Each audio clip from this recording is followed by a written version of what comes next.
Now, the new research has found that the increase in life expectancy in the United Kingdom has almost ground to a halt over the last 7 years.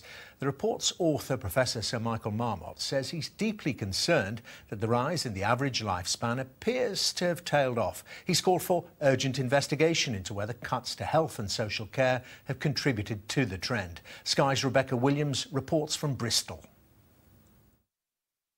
Over the last century, life expectancy has continued to rise, but there's now a warning that it's coming to a grinding halt, and for some, that's a worry. We've not hit the limit, because when we look at other countries, we look at the Nordic countries, we look at Japan, we look at Hong Kong, we can see that life expectancy in those countries, which is longer than ours, is still increasing. So it's not that we've hit the limit. The fact that it's slowed down is alarming. Are you going to sit down with me today? I will. A variety of factors influence life expectancy, but Sir Michael has described funding settlements for social care and the NHS as miserly and having an impact on older people's quality of life, especially those with dementia.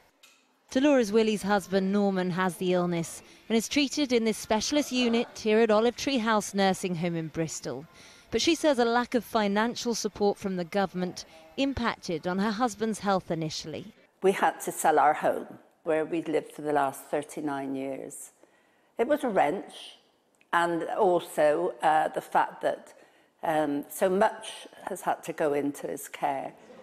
It suggested the rate of increase in life expectancy has almost halved since 2010. In England, it's now 83 for women and 79 for men, which is lower than many other developed nations. And with our ageing population, many services are coming under pressure. In the last couple of weeks here in Weston-Super-Mare, their overnight A&E services has been closed down, at least temporarily, because it can't be safely staffed.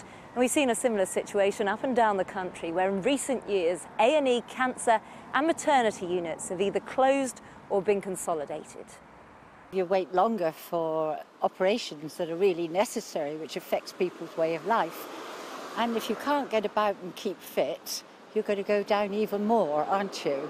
It probably will affect life expectancy, but to me, they shouldn't have the cuts. And do they worry you? Not really at my time of life, but if I was younger, yes. The government insists its policies aren't to blame as it continues to invest to make sure the ageing population is well looked after. And inevitably, housing, education and wealth also play their part in how long we live. Rebecca Williams, Sky News in Weston-Super-Mare.